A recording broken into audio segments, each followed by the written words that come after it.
On va donner la parole à Xavier Riot, qui est chirurgien oral et qui va nous parler le procès des médecins nazis s'achève à Nuremberg, procès d'intention au procès bâtisseur, discussion, point d'interrogation. Et c'est effectivement vous, Xavier Riot, qui, membre de notre académie, qui dirigez la collection Médecine à travers les siècles. Combien d'ouvrages parus? 176. C'est Elle a du été beau. créée en 2006. Enfin, je l'ai créée en 2006. Voilà, vous avez la parole. Nous Merci sommes beaucoup. désolés, nous devons vous quitter, mais je regarderai parce que ce sera enregistré avec Avec grand beaucoup plaisir. d'intérêt. Merci beaucoup. Au revoir à tous. Bon retour. Merci à tous, mes chers collègues, monsieur le vice-président, madame la présidente, madame la secrétaire générale. Donc, je vais vous parler d'une réflexion éthique, philosophique autour du procès des médecins nazis de Nuremberg qui s'est achevé en 1947. On va commencer par cette petite phrase qui va orienter un peu le débat dès le départ. Un général américain après Hiroshima a dit cette chose: si nous avions perdu la guerre, nous aurions été jugés pour crimes de guerre. Voici un petit plan qui va exposer un peu tout ce dont nous allons parler. Le procès de Nuremberg des médecins nazis est tenu en 1947 et il est venu condamner des médecins coupables de crimes de guerre, d'expérimentation médicale barbare dans les camps de concentration, responsable de l'opération T4 d'euthanasie des aliénés mentaux et handicapés physiques. Tout a été détaillé sur lui: le lieu, les acteurs, les accusés, l'instance, les victimes. Ce procès a-t-il condamné tous les coupables? Tous les coupables ont-ils été sur le banc des accusés? A-t-il été pour la forme? Que doit-on en retirer? Procès d'intention ou procès bâtisseur? Cette présentation va vous livrer une réflexion, comme je l'ai dit, philosophique, éthique autour de ce procès. Sur 90 000 médecins en activité en Allemagne sous le Troisième Reich, il y a environ 350 médecins qui ont commis des crimes médicaux. 50% d'entre eux ont adhéré à la NSDAP, le parti nazi, Nationalistisch Sozialist Deutsche Arbeiterpartei, le parti national-socialiste du travail allemand. Le procès des médecins nazis de Nuremberg fait suite à celui des dignitaires nazis, mais se tient devant le tribunal militaire américain. Il se termine le 21 août 1947, après 133 jours de débat. Il y a 23 personnes qui sont sur le banc des accusés, 20 médecins et 3 responsables officiels, Brandt, Sievers et Brack. Leur responsabilité dans les crimes de guerre autour des expérimentations médicales dans les camps et sur l'opération T4 d'euthanasie est indiscutable et de nombreux témoins rescapés viendront en attester. Pourquoi Nuremberg? C'est la ville où se tient annuellement le congrès du parti nazi à partir de 1927. C'est un choix symbolique. Quelle juridiction? C'est un tribunal militaire américain. Les Allemands ne reconnaîtront jamais cette juridiction. Et vous verrez à quel point plus tard. Quels crimes sont jugés? Les expérimentations médicales nazies dans les camps de concentration et l'opération T4 d'euthanasie des aliénés mentaux et handicapés physiques. T4, c'est pour le 4 de la Tiergartenstrasse à Berlin. Strasse, c'est la rue. C'est une opération gérée par la SS, mais absolument pas sous son contrôle au début. En 1933, Hitler va promouvoir une loi de stérilisation des handicapés physiques et aliénés mentaux. Chaque médecin, chaque dentiste de la ville de Berlin et de toutes les villes allemandes disposera d'une fiche pour signaler au médecin district tous les patients atteints de difformités physiques ou mentales. Obligatoire. En 1939, il le fait dès 1933, il oriente le pays vers une économie de guerre, mais en 1939, Hitler est acculé économiquement, il est obligé de déclarer la guerre. À titre indicatif, à chaque fois qu'ils iront dans un pays, ils prendront deux choses systématiquement, ils feront deux choses systématiquement, ils voleront les réserves d'or et ils ficheront tous les juifs automatiquement. La seule réserve d'or qui leur échappera, c'est celle française qui sera évacuée en Afrique du Nord. Tous les responsables seront exécutés. Donc, il oriente le pays vers une économie de guerre. 600 000 lits d'hôpitaux pour les aliénés mentaux, 300 000 sont attribués à des malades mentaux, pardon, 600 000 lits d'hôpitaux, 300 000 sont attribués à des malades mentaux qui sont incurables ou non, ce qui correspond à 350 milliards de marks par an pour le personnel et leur nourriture. C'est un budget de guerre pour Hitler. Hitler va signer le décret d'euthanasie antidaté au 1er septembre 1939 sur son papier personnel et il va le transmettre au ministre de la Justice, le docteur Gürtner, que le 27 octobre 1940, ce qui va devenir une mesure de guerre, donc indiscutable. C'est le docteur Karl Brandt en bas à droite, qui est le commissaire du Reich à la médecine et à la santé, qui en est le responsable. Tous les médecins vont signer les documents avec des pseudonymes, ce qui fait que cette opération va être tout entière cloisonnée. Les asiles doivent remplir des questionnaires pour chaque malade avant septembre 1939 et la première chambre à gaz est testée à Brandenburg en janvier 1940. En 1940 aussi, premier décret de récupération de l'or dentaire chez les malades dans le cadre de l'opération T4. 1er septembre 1941, 70 000 malades qui sont tués. C'est une économie pour le Reich de 88 millions de Reichsmark par an.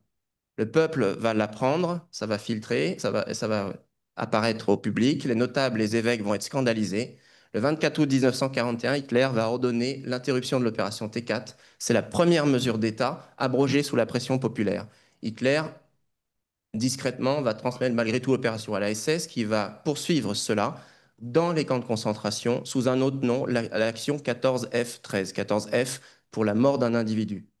Le bilan officiel est donné pendant le procès, 200 000 morts, 10 000 morts pour l'opération T4, 10 000 morts pour l'action 14F13, plus euthanasie sauvage, 260 000 morts. Les médecins, les condamnations. 7 vont être condamnés à mort, 5 à l'emprisonnement à vie, 2 à 20 ans de prison, 2 à 10 ans et 7 vont être acquittés.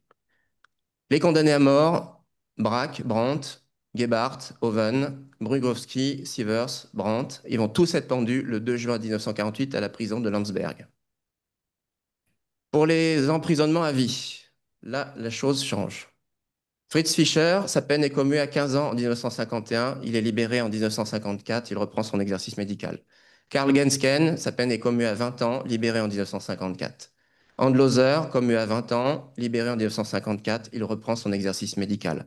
Rose, commu à 20 ans, libéré en 1955. Il reprend son exercice médical. Schroeder, même chose, peine commue à 15 ans, 51, libéré en 54, il reprend son exercice médical. Becker-Fresseng, qui est condamné à 20 ans de prison, en 46, il ne fera pas un jour, il partira travailler aux USA pour le programme spatial. Oberhauser, qui est condamné à 20 ans de prison, elle est libérée en 1952, elle reprend son exercice médical. Beblock, condamné à 15 ans de prison, commu à 10 ans, libéré en 52, il reprend son exercice médical. Popendick, condamné à 10 ans de prison, libéré en 51, il reprend son exercice médical. Blom, Pokorny, Rostock, Schaeffer, Ruff, Wells, Ramberg, tous acquittés. Tous les médecins reprennent un exercice médical. Schaeffer, Blom, Siegfried Ruff et Becker-Fresseng vont partir aux États-Unis parce que leurs recherches intéressent énormément les Américains. Aérospatiale, guerre bactériologique, c'est leur domaine de spécialité. Nous l'avons vu, tous ont été jugés par un tribunal militaire américain, pas par une instance judiciaire allemande. Voilà pourquoi ils ont pu reprendre un exercice médical après leur acquittement ou leur emprisonnement sans être plus inquiétés. Est-ce que tous les médecins ont été condamnés? Non. Je vais en citer quelques-uns, mais il y en a bien d'autres. Vos, qui est professeur d'anatomie à l'université de Posen, qui recevait les corps des Polonais exécutés par la Gestapo de la ville. Alerd Worden, du Kaiser Wilhelm Institut de Berlin, qui va examiner des centaines de cerveaux de pensionnaires d'asile gazés au centre de Brandenburg. Ritter, qui va permettre l'identification des Ziganes et autres asociaux. Götzer, qui va injecter du sang de porteurs d'hépatite virale à des enfants juifs d'Auschwitz, etc. On peut parler aussi des principaux responsables de la médecine aéronautique allemande qui ont assisté en 1942 à Berlin à la conférence du froid où ont été exposées les expériences sur les détenus du camp de Dachau. On mettait les détenus dans des eaux congelées similaires à l'Arctique et puis on les laissait mourir. Et on voyait combien de temps ils mettaient. Sauerbruch, qui est le plus célèbre chirurgien allemand, qui va appartenir au Haut Conseil de la médecine allemande, qui va valider l'idée d'expérience dans les camps, qui va donner son budget pour les expériences à August Hirt, qui va faire ses expériences sur les détenus à Onasweiler-Struthof. Et lui-même va faire des expériences. Son nom va être intouchable pendant des années, et c'est seulement en 83, sous l'influence de chercheurs, qu'on va commencer à comprendre qui il était vraiment.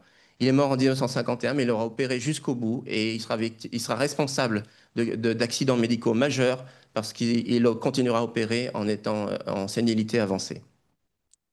Le jugement du procès est rendu le 20 août 1947. Il définit les grandes règles expérimentales sur l'homme. Ce fameux code de Nuremberg est toujours en vigueur aujourd'hui et constitue la base fondatrice de l'éthique médicale telle que nous la connaissons.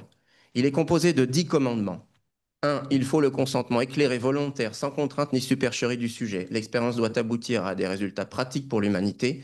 Les fondements de l'expérience doivent être basés sur des expériences antérieures effectuées sur des animaux et sur la connaissance de la genèse de la maladie. L'expérience doit être pratiquée en évitant toute souffrance et tout dommage au sujet. L'expérience ne doit pas être tentée s'il y a un risque de mort ou d'invalidité du sujet. Les risques encourus ne devront jamais excéder la valeur positive du problème que doit résoudre l'expérience. Toute éventualité de provoquer des blessures, une invalidité ou la mort du sujet au cours de l'expérience doit être écartée. L'expérience doit être réalisée par des personnes compétentes et qualifiées. Le sujet est libre d'interrompre l'expérience à tout moment. L'homme de science est susceptible d'interrompre l'expérience à tout moment s'il juge qu'il y a un risque quelconque pour le sujet. Et les autres? Les purges staliniennes, on estimerait à 680 000 personnes le nombre de morts dans les goulags pour crimes contre l'État. De 1 200 000 qui ont été mis en camp de travail ou dans les colonies du goulag, justement. 140 000 individus y seraient morts. Le maréchal Rokossovski, qui était dentiste dans sa prime jeunesse, sera torturé et il fera partie des purges staliniennes. Une de ces tortures, c'est on lui arrachera des dents. Il sera fait héros de l'Union soviétique en défaisant l'armée de von Paulus à Stalingrad. Hiroshima et Nagasaki, 6 et 9 août 1945. Aujourd'hui, on estime entre 95 000 et 166 000 le nombre de victimes à Hiroshima et entre 60 000 et 80 000 celui à Nagasaki, soit entre 155 000 et 246 000 victimes en tout. D'après une étude réalisée par échantillonnage en novembre 1945 par la faculté de médecine de l'Université impériale de Tokyo, 73,5% des victimes sont mortes dès le bombardement ou le jour même. 11,3% des victimes ont péri avant la fin de la première semaine et 3,4% au cours de la deuxième semaine.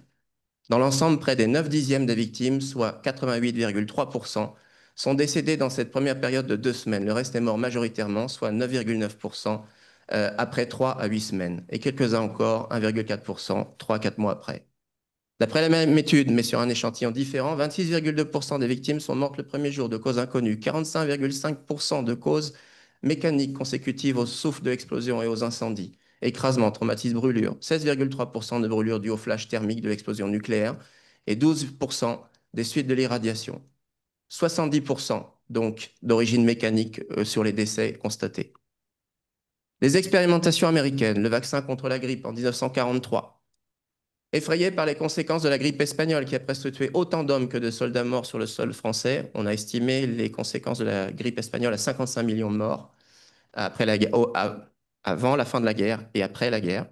Le service de médecine préventive américaine va missionner une équipe de scientifiques pour trouver un vaccin contre la grippe.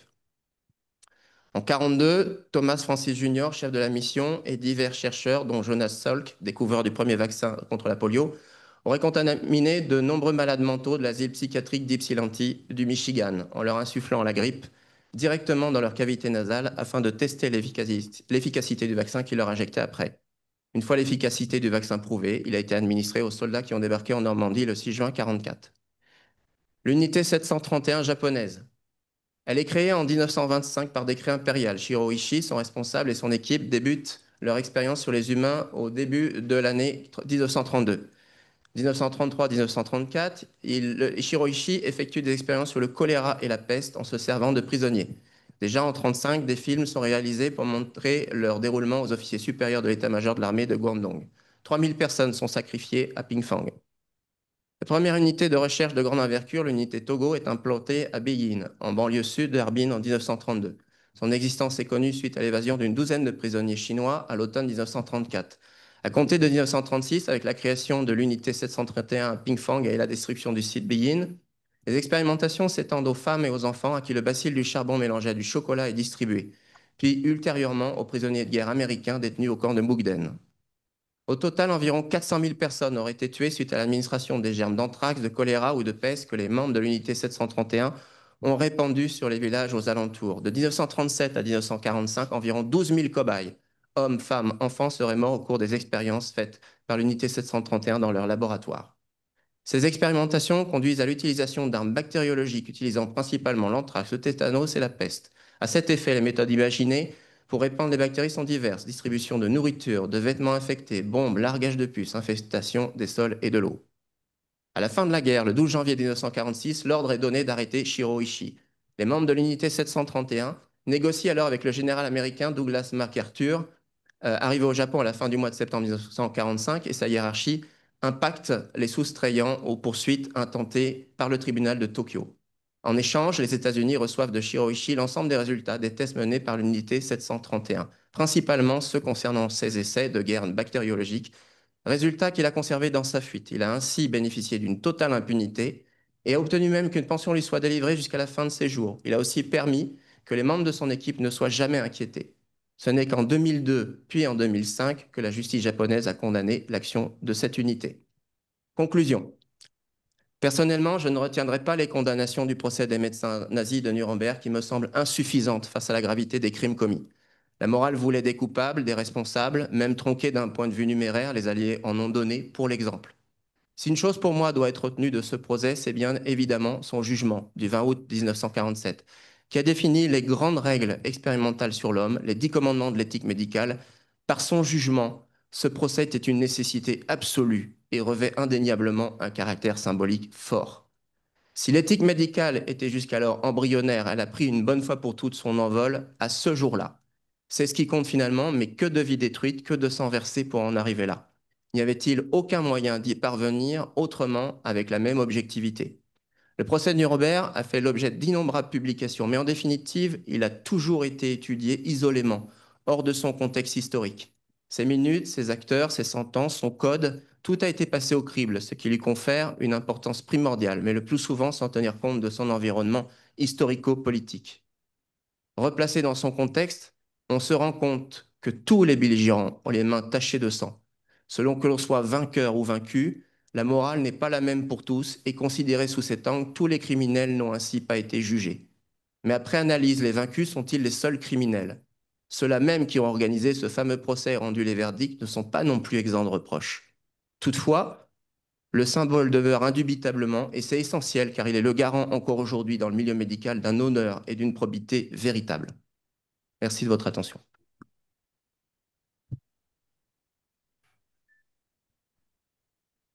Merci beaucoup. Alors, on va... Michel Germain d'abord, oui. Oui, d'abord des compliments très vifs. Vous avez cité des condamnations à des peines de prison. Pouvez-vous donner un exemple de crimes médicaux qui ont eu cette peine? Ah, c'est assez facile, on va en prendre deux qui sont liés, qui ont un lien commun. C'est le professeur Gebhardt qui est appelé pour opérer Reinhard Heydrich quand il subit son attentat en Tchécoslovaquie en 1942. Le SS, qui est d'une importance primordiale dans la hiérarchie SS, c'est le bras droit d'Himmler, et qui est le responsable de la région. Euh, on ordonne à Gebhardt de le sauver à tout prix. Malheureusement, au cours des jours qui suivent l'intervention, il est frappé de gangrène et il décède. Gebhardt vit ça comme une infamie et il décide de demander à Himmler la permission d'aller faire des expérimentations sur les sulfamides au camp de concentration de Ravensbrück. C'est un camp de femmes. Et il va tester donc les sulfamines, mais il va le faire de façon abominable, puisqu'il va provoquer des blessures volontairement, des amputations qui va le laisser s'infecter, qu'il ne va pas traiter simplement et administrer ces médicaments. C'est pour cette raison qu'il sera condamné à mort, hein, parce que des milliers de femmes vont décéder de sa barbarie.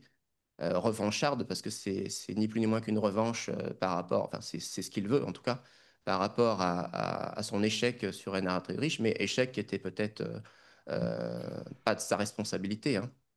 Ça reste à voir. Et le, il y a aussi une raison aussi à la demande d'expérience dans les camps, hein, c'est qu'ils voulaient tous éviter le front de l'Est, hein. Un médecin ou un soldat allemand qui se retrouve au front de l'Est, c'était 8 jours de durée de vie, hein, d'espérance de vie à Stalingrad, pas plus, hein, 8 jours. Donc ils avaient tous la trouille, évidemment. Et, pardon, ils avaient tous peur, excusez-moi.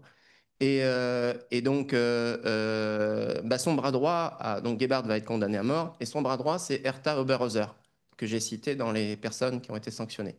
Elle a pris 20 ans parce que c'était elle qui achevait les malades qui n'étaient pas conservés avec des piqûres intracardiaques de phénol. Mais à la fin, c'est devenu presque complètement arbitraire.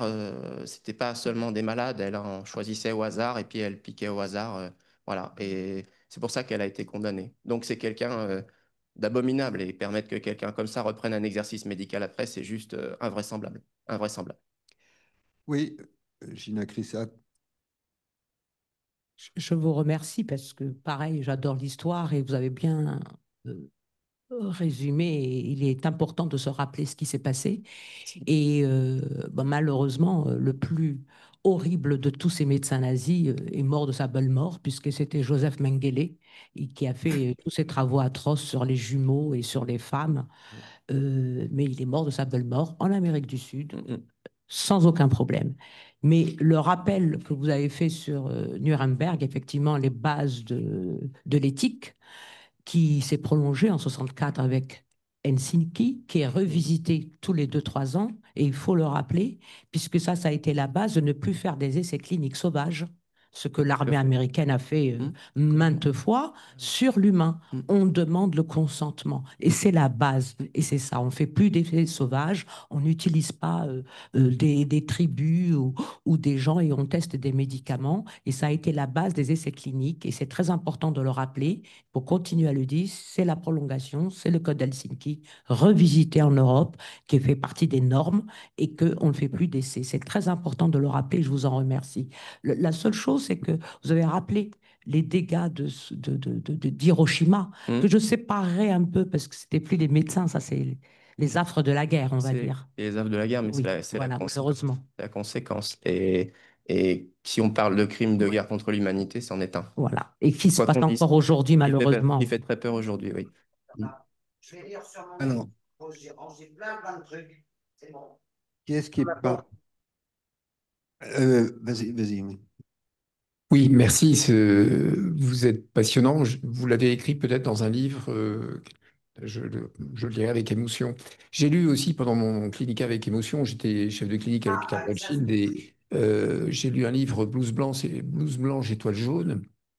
Et j'ai appris dans ce livre que le médecin-chef de Drancy avait été nommé agrégé de pneumologie au décours de la guerre et n'avait pas été poursuivi. Vous n'avez pas parlé justement des médecins français qui se sont compromis en étant adhérents à... On parle du procès de Nuremberg. Oui, c'est vrai. D'accord, tout à fait. Mais enfin, là, alors, l'auteur du livre, dont j'ai oublié malheureusement le nom, mais disait que ce professeur de pneumologie n'a jamais pu faire un cours parce que dès qu'il entrait dans l'amphithéâtre, tous les étudiants partaient et quittaient le cours. Mais c'était une peine bien Mais, modeste par rapport à ce moi, qu'il avait fait. je suis dentiste de profession et l'or dentaire, on l'a aussi récupéré dans les camps d'internement français. Il n'y a pas de souci, ils ne se sont pas gênés. Oui, le détail de ce médecin-chef de Drancy, dont j'ai oublié le nom, mais était de venir chercher à Rothschild des enfants qui étaient mis à l'écart et dont la convalescence était prolongée, et pour les repérer, et puis les faisait partir en camp de concentration par la suite, quoi. C'est vraiment ignoble. En fait, le code de Nuremberg, donc, il était vraiment il est dans le jugement, Oui. c'est-à-dire que c'est ça. Oui.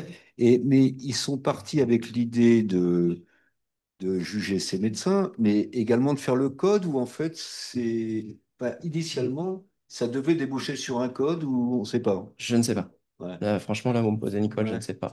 Je pense que tout est lié. Je pense c'était peut-être pas l'intention de départ, mais après, c'est venu dans l'énoncé de tous les crimes. Et surtout, il y a eu, quand on parle de Gebhardt et de ces crimes à Ravensbrück, les femmes, on les surnommait les lapins de Ravensbrück. Eh bien, quand on parle de Gebhardt et de ces crimes, euh, il ne faut pas oublier qu'il y a 133 jours de débat et qu'on a fait venir des déportés rescapés qui ont été témoins des agissements de ces médecins. Ils sont venus parler. Donc, ça a suscité une émotion, une indignation. Et évidemment, euh, sommairement, le côté plus jamais ça est apparu évidemment et la conséquence logique de ces jours de débat et de témoignages. Donc ça a été écrit en fait par des juges américains. Oui, Voilà, d'accord. oui. Tout est américanisé. Le premier texte de référence. C'est pour ça qu'il y a militaire, oui, oui, oui. Ouais. Et donc, là, j'ai parlé de 4 médecins qui ont été acquittés.